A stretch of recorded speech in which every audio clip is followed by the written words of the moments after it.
And welcome to episode 4 of Beyond the Baller. I'm Tam, that's Dale. We are here to talk about all things Scottish youth football, raising the issues and possibly trying to fix them. Okay, so this episode is surrounding the academy structure and the success and lack of success probably of the topic. So first question to you, Dale. Is the current academy structure working? What do you mean? Break that down for me. What do you mean? Let's break it down first. So is the current academy structure, obviously people might not know this, but the SFA have pulled their performance schools. Recently they've just put out a statement regarding that. So that was 7 performance schools that are being removed as such and phased out. But the current professional clubs that have academy structures, the caste system as such, where all grassroots players are aspiring to get to, is that currently operating well with regards to how we produce professional football players in Scotland? Yeah, that's broken down much better now. I think that see when we put people in the academy system, I don't think they're getting put in. I don't think people get put in there to become professional football players.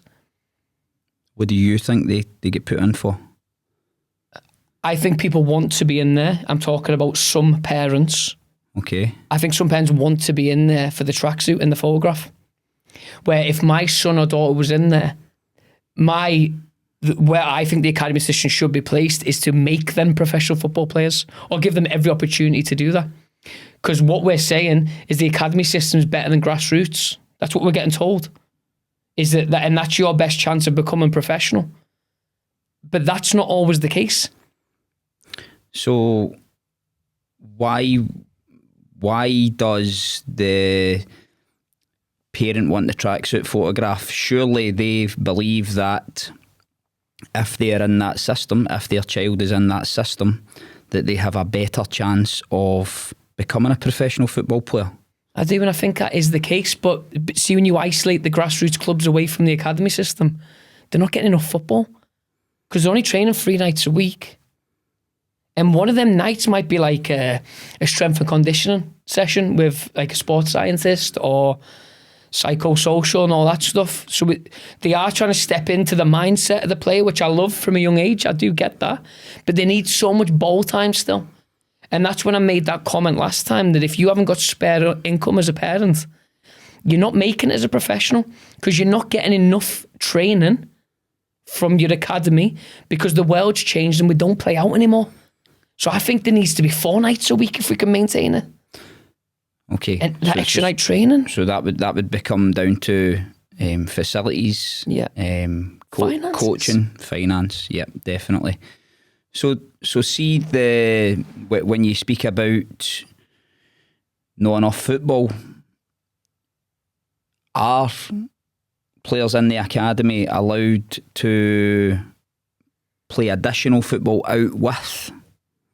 Now, what I mean by that is, are they allowed to go to private sessions? Yeah. Right.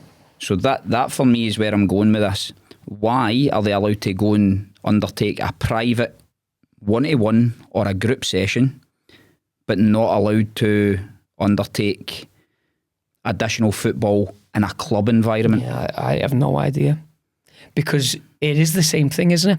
Because you could still get injured in that private group session. 100%. And the business will have insurance, and so will the club, the grassroots club. So I maybe think that they're worried about information getting passed. It's wrong information, maybe. So if your grassroots club doesn't play particularly nice football in terms of technically enhanced, confident playing out from the back, and you go and play for a academy where that probably is encouraged, like if you can go 1v1, you go 1v1. If that's not getting said to them at the grassroots club, maybe there's a conflict of interest. But I don't even know if that is the answer and why you can't do it. Because I think you should be able to do it. We had this discussion last time. I agree with what you're saying. So as much football as possible. Yes. So there's as much chance when they're playing at school, playing with their mates, for injury wise. And you're not telling me that because there's no a coach looking after them at a grassroots. Let me break that down, sorry. If there is a situation where there's a coach involved giving them information, I don't see I don't see what's wrong with that, because Sam, see another one, right?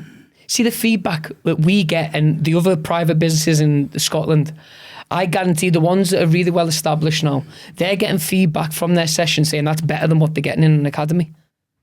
I know that will be happening. We get that weekly from a lot of parents whose children have been in the academy system for a good few years now.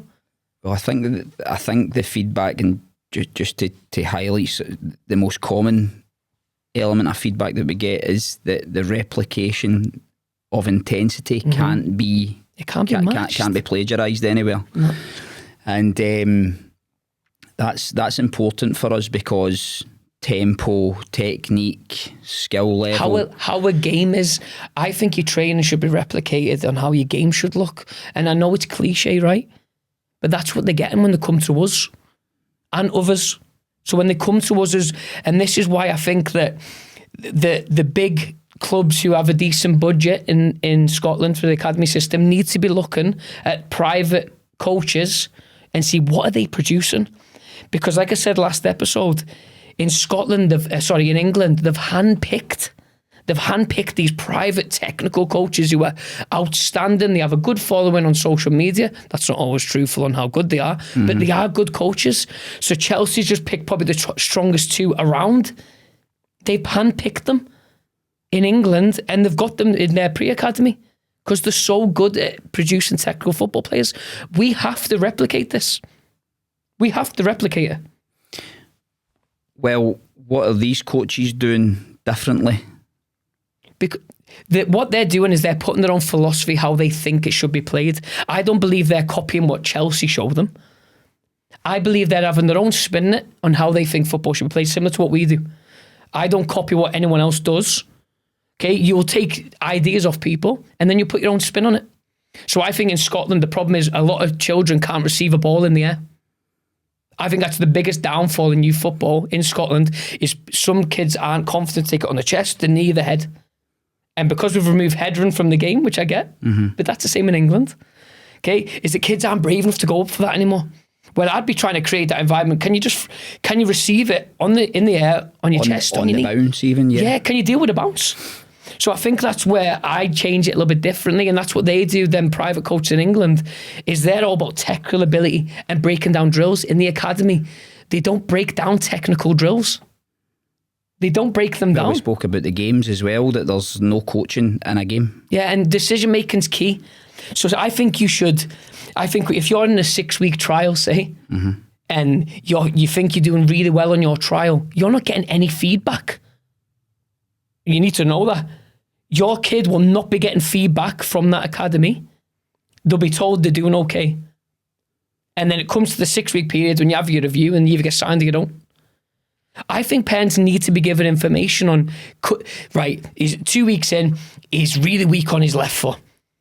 So what I'd like him to do in his own time is he has a little individual development program and you go and knock a ball about with your left foot.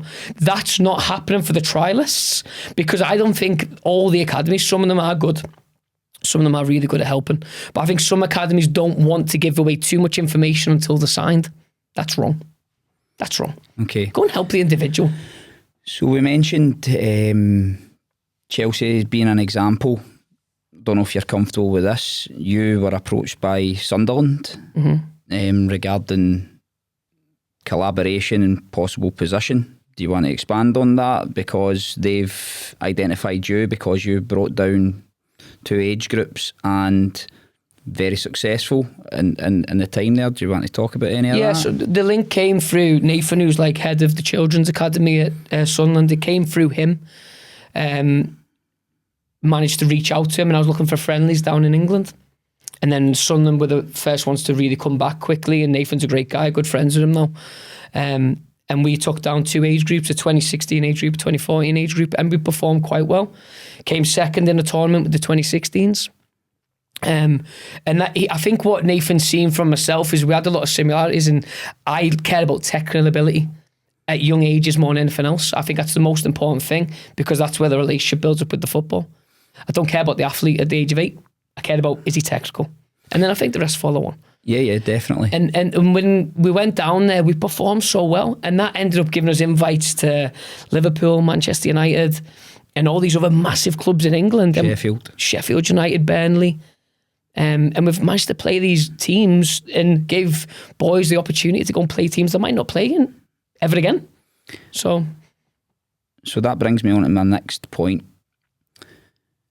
We produce teams at grassroots level, academy level, that will go and match and probably outperform against English counterparts at a young age.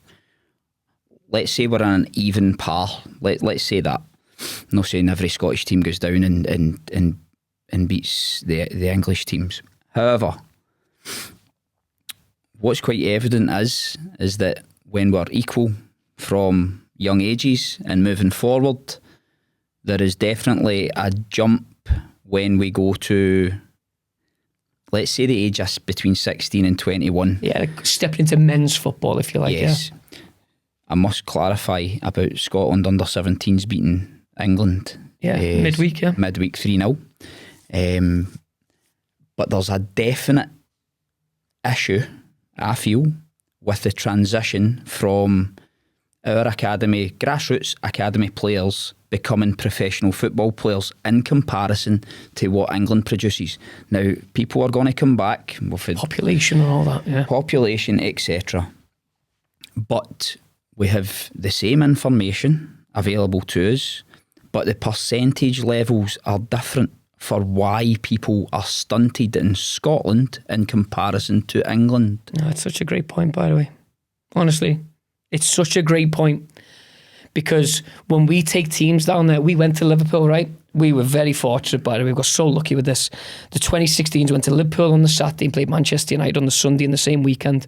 An experience like no other. That'll never be matched at grassroots football. To play the two biggest clubs in England, arguably Europe, back to back is crazy. What I noticed when I went to Liverpool's academy, the setup is better than Auchenhowie. The setup's better than Barrowfield. The setup's better than Lennoxtown. That's their academy. Now, their first team trained behind that. And by the way, Auchenhowie and Lennoxtown and Barrowfield are incredible for our standards in Scotland. Their academy in England blew my mind. So financially, they've got a massive financial advantage. I get that. We went down there and beat Liverpool. We went down and played Man United, we drew 1 and then beat them 3 times. Now, I had academy players in that, pre-academy players in that 2016 group. But I had 3 that were just grassroots players. And I matched them, Tam. Mm-hmm. There was a few of them, I was blown away by them. These Man United players and the players, I was like, oh my God. But we matched them.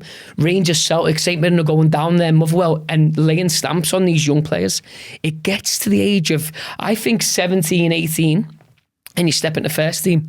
And you know what I think the difference is? Is that seeing England, these players at 16, they're not just playing reserve games or under 21s. They're going to play first team football. See at Rangers, I use Rangers example because it's closer to us. You've coached there. I think the problem at Rangers, right, is that you've got these high level technical players, but they don't fit the mould of what a Rangers team looks like. Celtic have only brought a few more younger ones through because of injury crisis. So the young boys have jumped on opportunity and some of them are flying. Obviously they played on the weekend in the Old Firm. Brilliant. That Donovan, the right back for them, fantastic. I'll tell you what I think, right? In Scotland, the level's astronomical compared to England at first team level. The first team level of the SPL compared to the Premier League is night and day. I think if we're all honest, financially, England gets so much more money. But we can't keep going back to that because the coaching's the same. The UEFA courses are all the same. England don't get a different version to us. It's laid down by UEFA. Okay? I don't think you're getting Rangers and Celtic players breaking through enough because the Rangers and Celtic job is the highest pressure managerial job in football. Expand why. You can't lose. You can't lose. If Celtic play Rangers, Celtic can lose. If Rangers play Celtic, you cannot lose a game. I didn't realise this till I moved up to Scotland. It's every day, Tam. You know that. You've lived all the way. Yeah. It's every single day. Celtic Rangers, and they're at each other all the time, whether it's banter, whether it's... I always think in the back of my head, I always think a Rangers manager or a Celtic manager's thinking, what are they up to? What are they doing? Oh, they've had a good win midweek in Europe. How's that going to affect the league? I think they're always worried about the other one. So how does that affect grassroots and academy football? I don't know. I don't know why that's the case. I don't know. I think the standard of the league's a big problem. But I'm not calling out any individuals, right? No. But from my perspective, there is clear evidence that there is players in the first team squad and in and around the club, youth players, academy graduates, let's call them, and they are a better option than the £3 million signing. Can I talk about a boy I coached? I'm not going to name him. I'm don't need to do that. I coached the boy pre-season. He's at Rangers. He's obviously in the 18s and he can play up. I think he's 17 now. And I mean incredible, by the way. Technically incredible. You can watch him on my Instagram. He's that good. I've put a few videos up of him. I think he's going to find it hard to break into that Rangers side because he's not a Rangers player.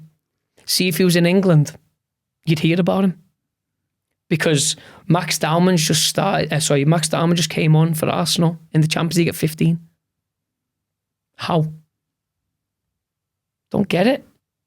How's that happening? That Rio played for Liverpool, the left winger. He came on at Newcastle, Tam, right? And this is the difference with Scotland. The first thing he done, received it half-turn and drove at a right back who starts for England. In Scotland, what would happen? Pass back. He'd receive the ball and pass back because it's the safest option. So in Scotland, I feel that we are removing expression. Now, if you're not playing at Celtic or Rangers, I understand that if you play Celtic or Rangers. Now, what I loved about on Saturday, I managed to watch some of the semi-finals, St Mirren Motherwell, okay? Mm-hmm. I admired what Motherwell were trying to do. Yep. They were trying to play out from the back and be really brave and expansive and have loads of expression on the ball.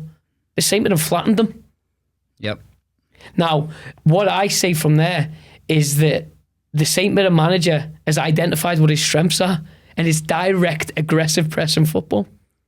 Yep. I think with Rangers or Celtic, I think that they need to have an identity. And I don't think a young player can come in there and be allowed to have that expression. I think it gets taken away from them because they're scared of losing a pass, or I don't know. I think there's so much pressure on the manager at Celtic or Rangers that's what happens, Tom. So if we are looking in depth about this transition for academy players to become first teamers, well, that's what we're looking for, isn't it? Mm-hmm. There needs to be some form of rationale behind it, right? And I think there's multiple factors.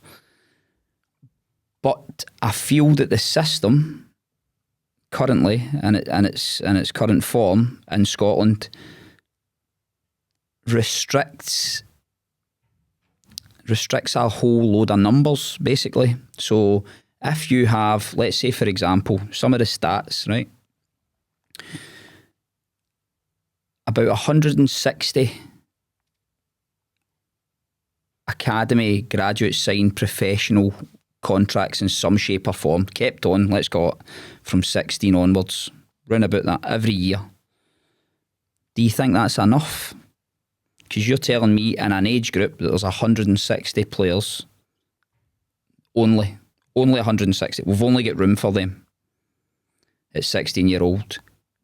So what happens to the ones that's maybe no seen academy football on the periphery of scouting, maybe late developers? You look at players like Ian Wright and Vardy, just these guys, because you never hear of a junior player really coming up and no, you don't. getting signed. No, you don't. this is historic. The junior setup historically was a breeding ground for professional clubs to go and get. And I think we're going full circle. I really do. I think it would be much better, and I know there's things happen where there's circumstances just now where there's players that go from academy teams and go on loan, for example, to junior setups. Yeah, of course. Yep. That's a good way of that's a good way of doing it as well, to get that man experience, I'd say, of that physicality. I think everything needs to be intertwined. I think we've now got the pyramid system in Scotland. I think there needs to be more collaboration across the board. What I mean by that is, how do we fund? Because funding's a problem. It is a problem. The SFA, the clubs, is it the Scottish Funding Council? Is it Sports Scotland? Lottery funding, etc., etc. I don't think people understand how much. I done some research on this, right? Because I knew it was an academy episode. I found out that the SFA gave those clubs that are currently in the caste system, I think, which is 27 teams just now, £800,000 to go between all 27 clubs. So I think it's £31,000 it worked out each club, right? But not each club's going to get that, because obviously there's different statuses. There's 3 statuses in Scotland. Yep. Explain the 3 statuses. So there's an elite status, which is obviously your top teams, so Rangers, Celtic, Hibs, Aberdeen. Premier League clubs predominantly? Yeah, predominantly. And then you have I can't remember if it's called a advanced group or it's called something else. I can't remember the name for it, sorry. And that's like your Dundees, your Livingstons, Greenock Morton, teams like that, Falkirk. And then the one below that is like your Alloa Athletics and stuff like that. So they're still Queen of the South. So they're still part of the caste system. They're just obviously not as high up as the elite because of the stature of the club. I would imagine that plays a massive part. Now, the funding, Tam, the funding is a problem because I could be wrong, okay? I don't think there's more than 20 academy staff at Rangers on full-time deals. I don't think there is. In the academy system. Explain what a full-time role. So you're in a full-time position. So you're on 38 hours a week, 40 hours a week salary. I don't think there's more than 20 of them at Rangers or Celtic, right? Then going behind them, so your Motherwell, St Mirren's, Aberdeen's. I can't really talk about Aberdeen because I don't know much about up there. Okay. But the others are on part-time contracts. I think people would be shocked on how much money these people are getting paid. I think it'd blow your mind because it's not what you think. So what you're expecting these people to do, because it's less than minimum wage, by the way, you're expecting people to come and work in these academies and give up at least 2 nights a week, if you're a pre-academy, and then a games program on a weekend. So let's say the session is a 2-hour session for pre-academy. You need to give them half an hour each side to set up and to put away. That's 3 hours for one night. Half an hour travel. Yeah, so there you go. 4 hours. Let's say 4 hours for one day. Say he does a Tuesday, Thursday and games program on a Sunday. That's what most do. Okay, so he's got 4 hours Tuesday, 4 hours Thursday, which is 8 hours training, including travel and including set up and put away. Then he'll have a games program on a Sunday, which will normally be for 2 hours. He'll have set up fees again. That's 3 hours again. Let's say it's 11 to 12 hours per week. Okay, which goes into 48 hours a month. Okay, they're getting less than you could ever imagine. It's not the club's fault, by the way, because the club's got no money to give them. So when we're talking about producing players, I don't think you can expect a coach to give their all after spending roughly £8,000 on courses throughout his time, to give his all for about £6 an hour.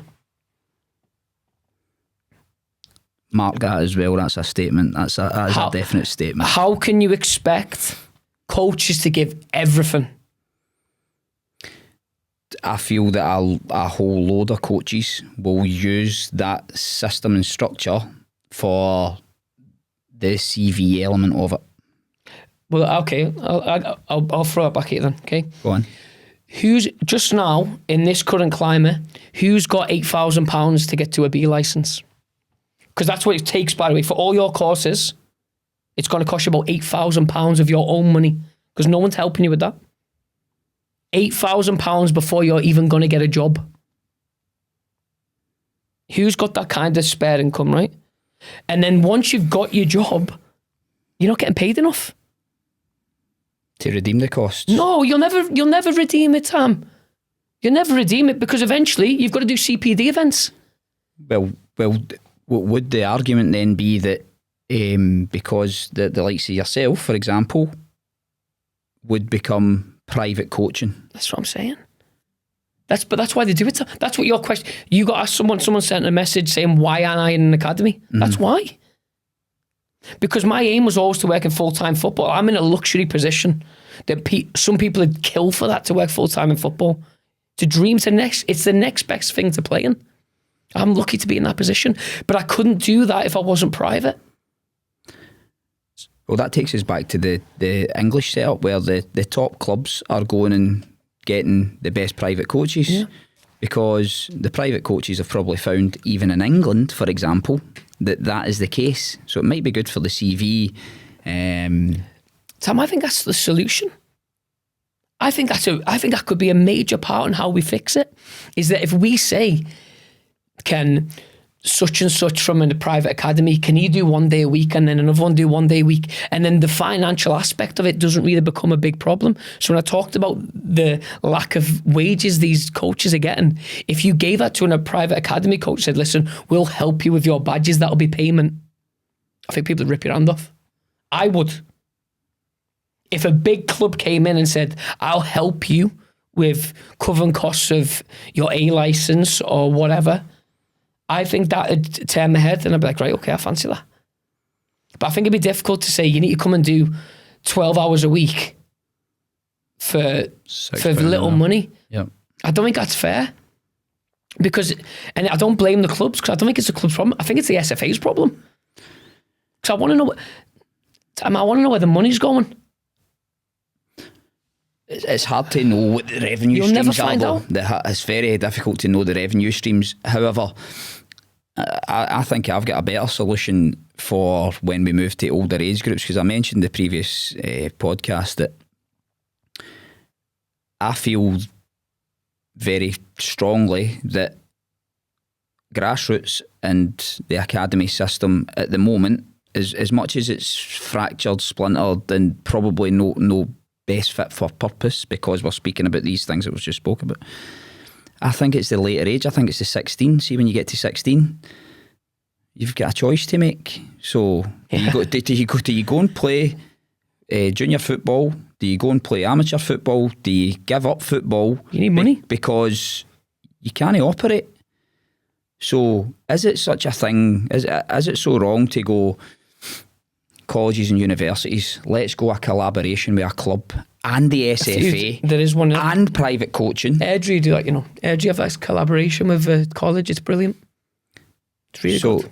So I don't know much about that, right? Mm-hmm. But because I work in the college sector, you go, right, okay, how can all of this, so we're talking about education, professional development, all of these sorts of things, but we need to produce football players.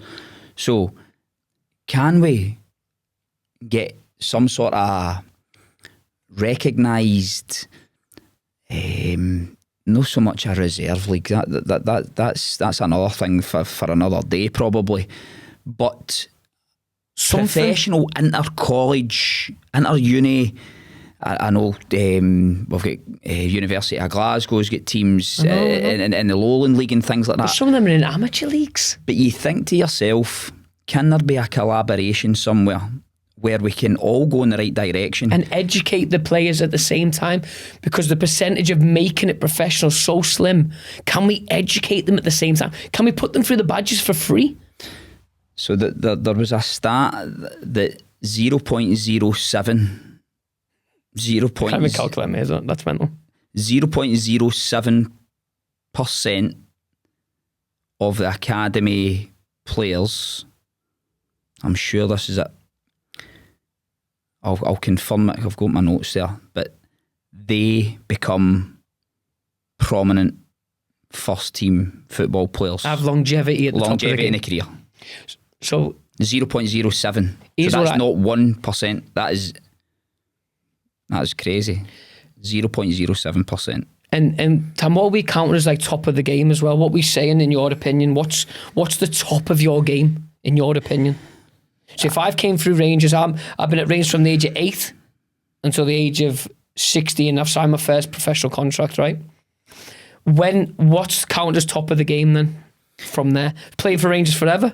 No, going down south. I believe that if you're full-time football, Getting paid to play football, you've done well. You have become a professional football player. Okay, 100%. It makes sense.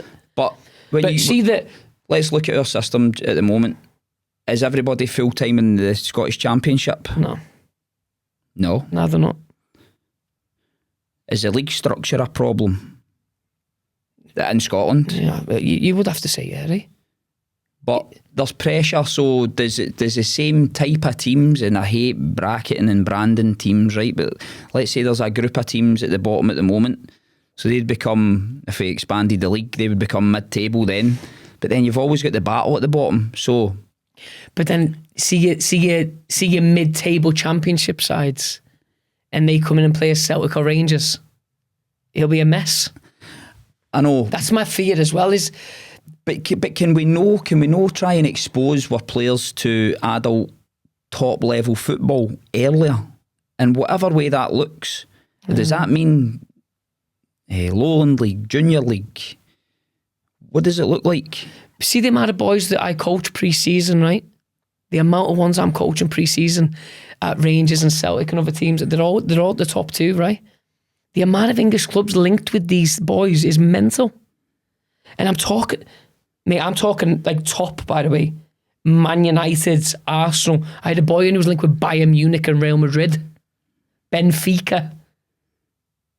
There must be talent. They must rate them that highly. Well, Benfica's the top ranked academy in Europe. In 15 years, I read something that they've turned over £1.2 billion from academy sales. Wow. That's pure profit. I know. Clever. Is that but I'd say, Tam, in Scotland, I'd say that's the business model for a lot of academies, eh? It's got to be. So like your likes of, obviously, Lennon Miller going to leaving Motherwell to Udinese. Great bit of business. And the boys having a really good chance now to step into the European stage. I love what Billy Gilmore's done going to Italy. I love what Scott McTominay's done. I love all that.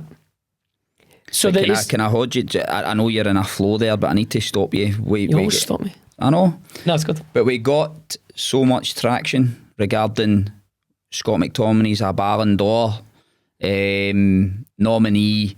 He must be classed as world class, etc. Now, the argument and the counter to that is he was coached in England all his life. He's never ever played academy football in Scotland. Here's a question for you. Would he have made it? There's a question. He wouldn't be the same player. Would Scott McTominay have made it? That's crazy. That is a Ballon d'Or nominee may not have made it in Scotland. Yeah, we'll never know, obviously, and there'll be arguments that. But he's came through one of the strongest academies in Europe. He has. That's a fact, isn't it? He's came through an English academy. So yes, he's Scottish, and we accept that. But we are making mistakes, and I think England will make mistakes in the academy system as well. Of course, they will. Yeah. Because someone, like we said last time, someone's deeming you not good enough. Someone deemed Harry Kane not good enough for Arsenal. Someone deemed Andy Robertson not good enough for Celtic. Andy Robertson's had to work his socks off to get to the level he is. Andy Robertson deserves a lot. The academy system doesn't deserve any credit for Andy Robertson's success. Andy Robertson deserves every bit of credit because he's had to step right down, play part-time football, and then going down to England, Hull City, done very well, Dundee United before that, went to Hull City and then signed for a massive club in Liverpool, and now he's won everything. So how do we progress it? How do we progress this forward? What actually happens to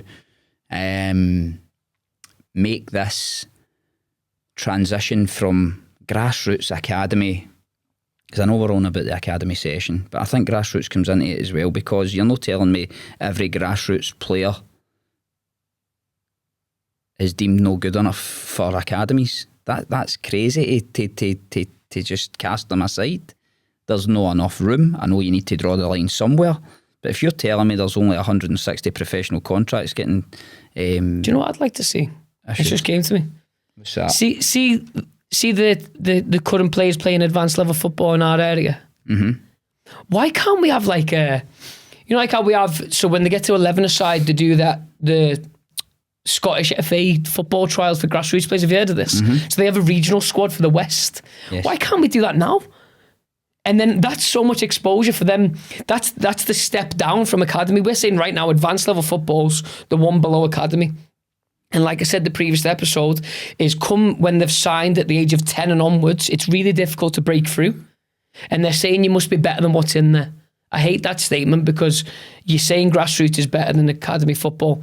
If a scout's saying that he needs to be better than what's already in there, you're not giving the academy credit, because you're saying the coaches aren't good enough to turn that boy and make him better than what's in there.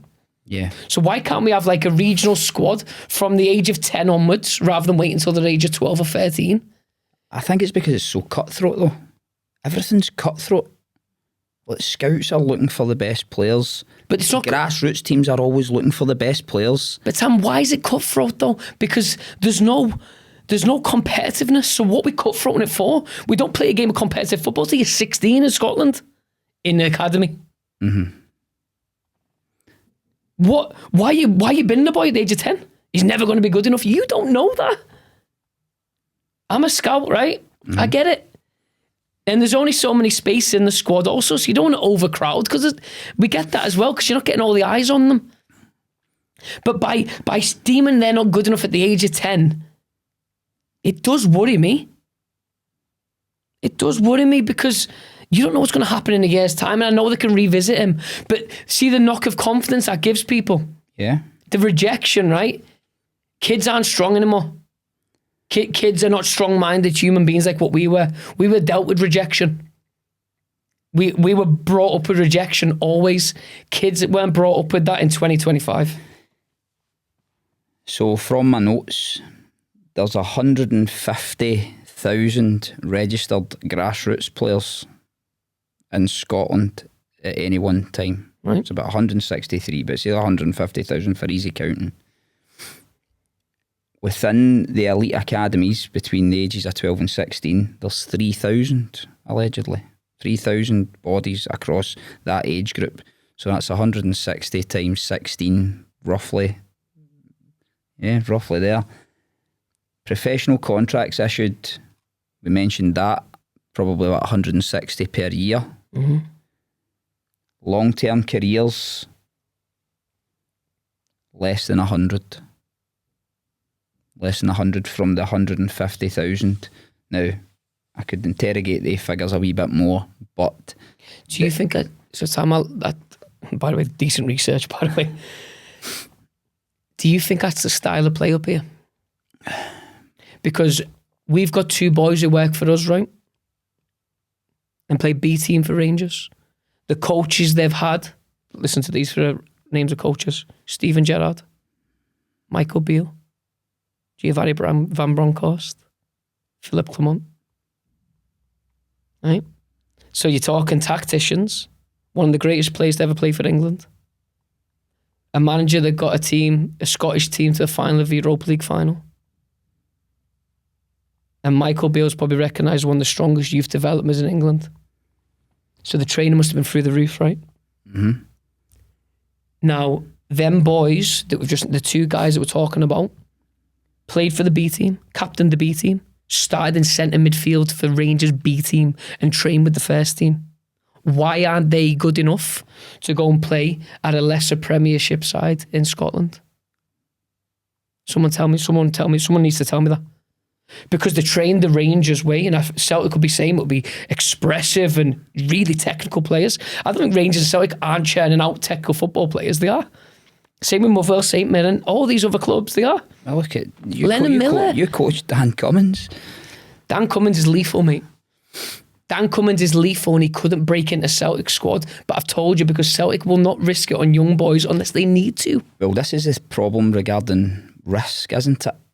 So a manager would much rather risk £3 million than play a youth player that he feels might be too risky.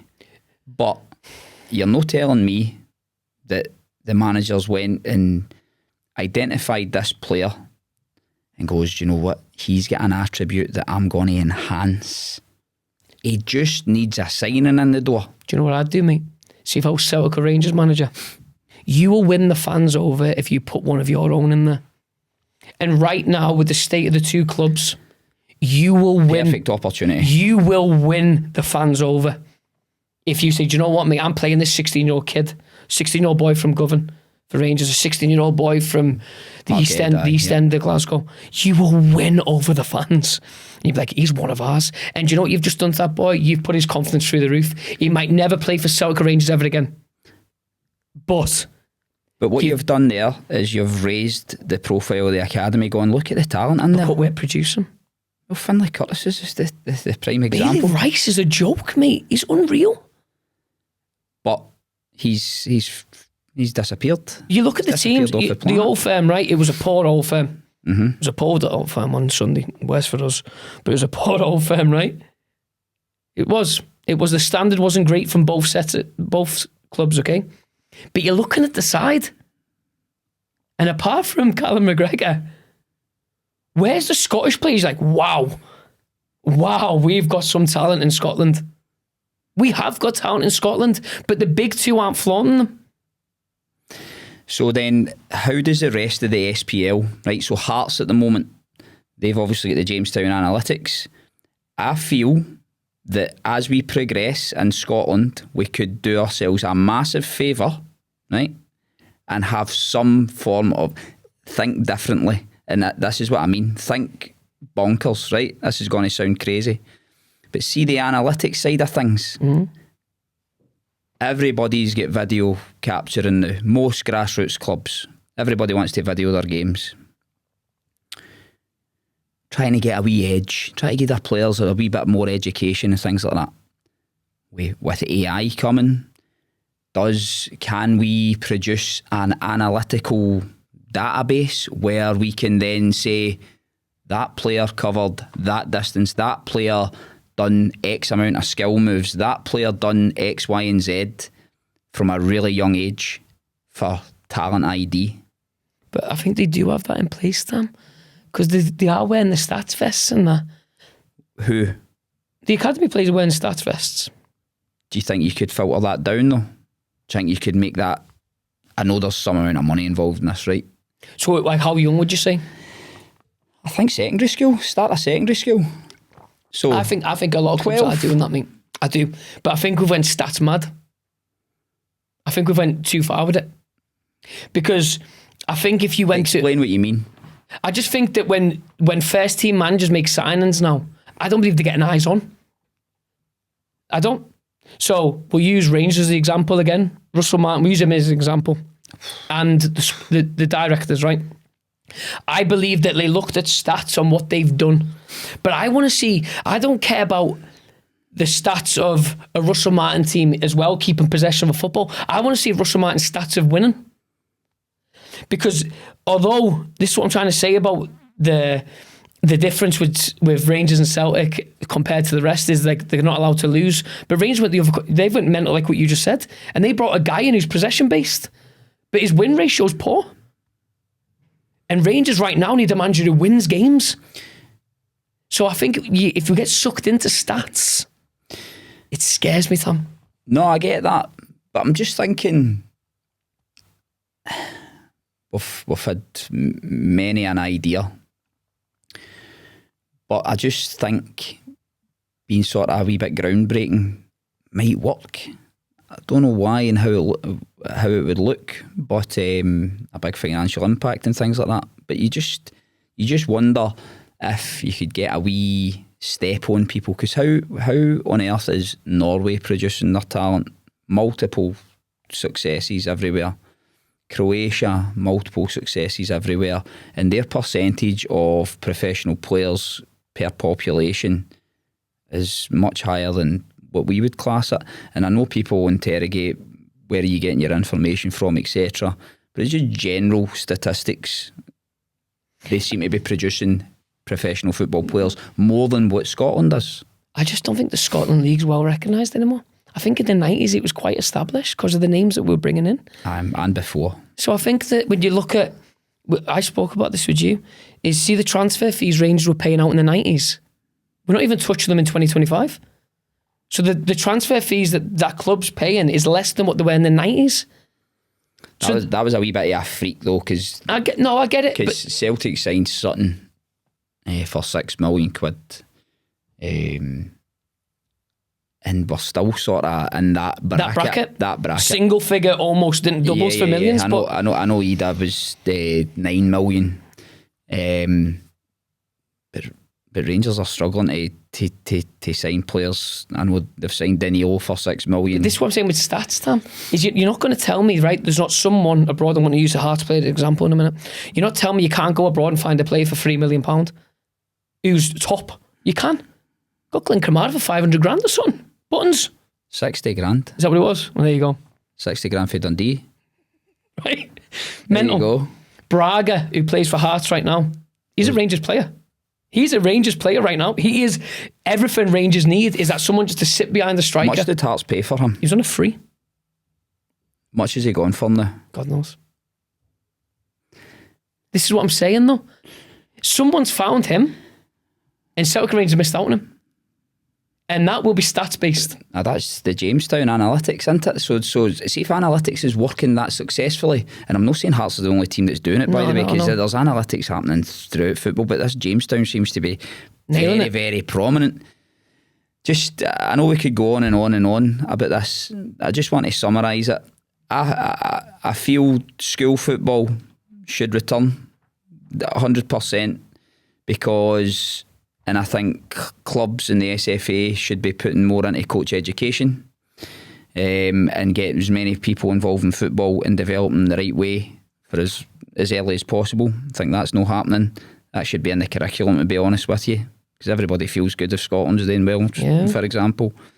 And then moving forward, I think the transition for 16-year-old forward, I think the numbers game itself limits our success.